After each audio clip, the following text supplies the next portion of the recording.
বছর ঘুরে আবারও গির্জার দেয়ালগুলো সাজছে রঙিন আলোয়।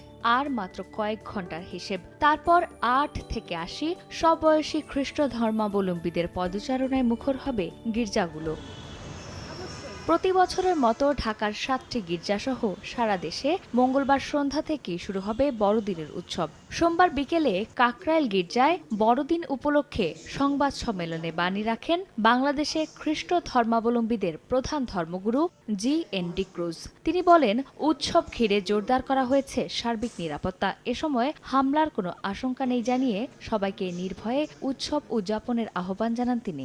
আমরা বিশ্বাস করি এবং আমরা দেখতে পাচ্ছি যে ভয়ের কোনো কারণ নেই, কারণ আমাদের এখানে যে সেনাবাহিনী তারা এসে নিরাপত্তার